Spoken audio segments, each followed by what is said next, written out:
Welcome to CommonWell TV, where we're introducing you to some of the top IT industry experts when it comes to interoperability. And time now to hear from the Vice President of Interoperability for Cerner. That is Kashif Rathore. And Kashif, when it comes to your clients in interoperability, how important is that to you to make sure that everybody is in tune with each other? Well, Scott, thank you. Thanks for having me. This is one of my favorite interviews to record and hopefully send a brief message to the audience. The interoperability is important to myself as well as to our clients, both on personal and professional aspects or reasons. Uh, I would say patient's information needs to be available to providers immediately. That's the client's interest, no matter the location or the where they receive care. It's really the interoperability is the way to get that information across the different borders and territories. The fax is and paper just isn't the solution going forward anymore. It just won't cut it. Interop gives providers a more complete health picture of the patient, so that gives them option to treat us better as patients by basing their judgment on the data set they can access by virtue of interoperability for better outcomes. And then, last year there's a lot of chatter on the physician burnout problem. Of course, the true interoperability and right orchestration of the data in the workflow could actually help with some of that burnout. Interop gives patients control over their data, which is a good thing. Then you get to include the trifecta of the care, as in the provider, the patient, and the payer into that process, which of course is enabled by the interoperability. So I would say for personal reasons, I have a passion for it, and I truly believe that every citizen's data should be where the care's being placed or taken care of. So it is important for us and the industry to make sure that interoperability stays a focus and is actually accomplished.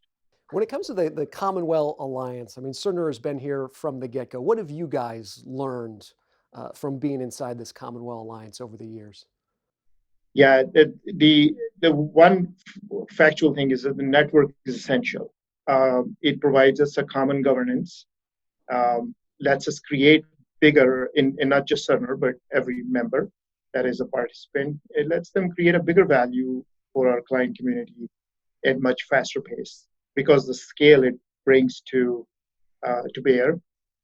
It's a much scalable model for everybody or anybody to connect to the network and get access to thousands of care locations versus going point to point, which is another means to, of course, and sort of a non-scalable way of doing things.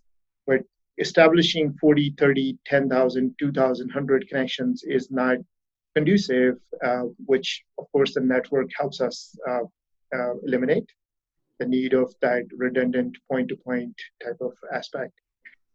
It's truly a true two-way street and requires all parties to be involved and to make sure that we collaborate in thankfully CommonWell has provided us that ecosystem, bigger collaboration, and not just to say the provider locations or the patient's aspects, but also other things that we have access to, such as security companies and or the provider organizations or the federal organizations that are also in the Health Alliance as members and contributors helps us with great learnings across the industry. The collaboration over the years, you've been able to see it, from the forefront. If you were to say to a potential new CommonWell Alliance member that had some misconceptions or misnomers about everything that is provided, what would you say to them?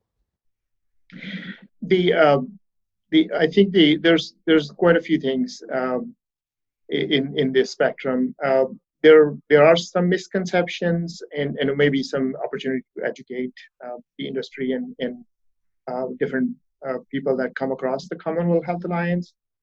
CommonWell versus care quality, network and a framework, a common governance are some of the things that I think I hear frequently about what's the difference type of thing.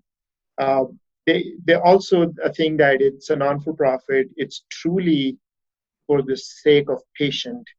Um, I don't know if that message comes across clearly all the time. I do hear sometimes where I think there's probably room to improve there and or educate people more so. And then the benefit of the single connection. I don't think that there is the good understanding of what it actually is eliminating by providing us or my organization one network that I can connect to, and by virtue of that, can have access to all the care quality sites that are also on the other side of the network, as well as the contributors that are on Commonwealth Health Alliance. It gives me a broad breadth of 40, 50,000 different contributing organizations by connecting one time under a common governance. That is actually the biggest benefit that may not come across to entities clearly. I do think that the patient's empowerment, how we are enabling the information, is actually helping patients with one, their satisfaction, having the records where they are, is also probably something that's marketable. But generally, then there's some soft stuff and anecdotal stuff. Some corporate organizations may think that by joining Commonwealth, they have access to everybody's information. Uh, it's a two-way street. The contribution for sharing uh, patients' data for the patient's needs is really, as it's stated in the vision, is something that we're going to keep in mind. Yeah, and Kasha, finally, when it comes to 2020 and Cerner, how excited are you guys with maybe that advancement even more so in 2020? We are actually very excited in the 2020 prospects. I think some of the things, as we know from yesterday, the ONC's 21st Century Cures Act and the CMS ruling basically came. Um, the final version was released, as we are all aware. I think that opens up the how this network can now take the shape of a QHIN or quality health network. How does that legislation or that ruling evolve? Then it will evolve the network into serving as a quality health network and give people more access to the exchange of records as it's sort of being sort of directed by these rulings. I think that's one thing to look forward to, how we will all get ready for that aspect. There's work on CommonWell as well as there's work on the Cerner side. Other contributors like the partners like Athena and ECIP, everybody who's part of this equation. Truly, in a sense, we will be making the interoperability leaps to make interoperability fluid. I think that's really something to look forward to in 2020. I'm looking for additional partners in the Commonwealth specific area, where additional partners that are going to join, as well as more contribution from some of the existing partners will be really beneficial to the network.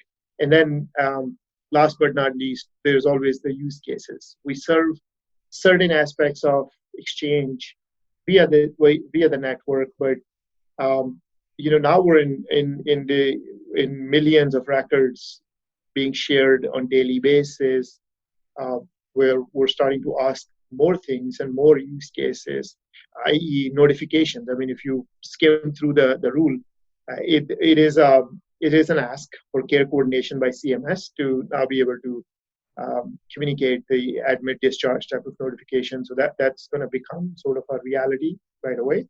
Other use cases that and more automation, such as auto linking and concepts of those, likes of those, are absolutely very excited to look forward to throughout the 2020 to light those up and provide the bigger benefit to our clients as well as to the network with that grand scheme of things. For more information on how you can become a CommonWell Alliance member, we invite you to log on to commonwellalliance.org.